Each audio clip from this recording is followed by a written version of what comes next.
Look at this. We saw a lot of questions, but let me ask you the simplest of all questions. P implies Q is given to be true. Q implies R is given to be true. What can I conclude? I say therefore P implies R is true. Now how do I prove this?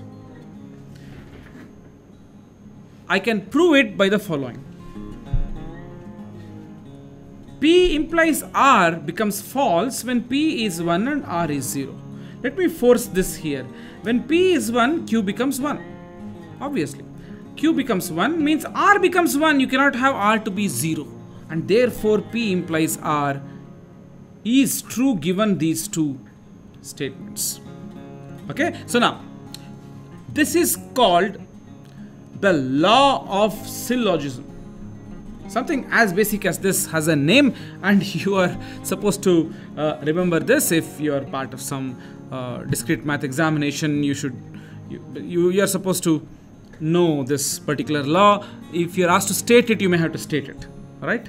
Although I am not a big fan of memorizing the name of the laws and remembering what they exactly mean, but you may have to be warned that some universities might have this expectation from you.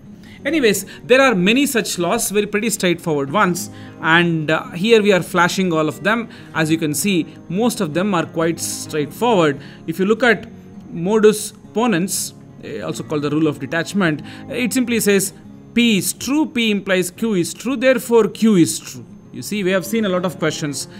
This looks like the simplest of all. Anyways, there are many such rules, roughly a dozen of them, and here here we present all of them to you. It's left to you to go through them line by line and then understand it, prove them, and sort of even remember them if it's required. But trust me, if you are able to understand how to solve a rules of inference question, you have the wisdom of what makes mathematical logic.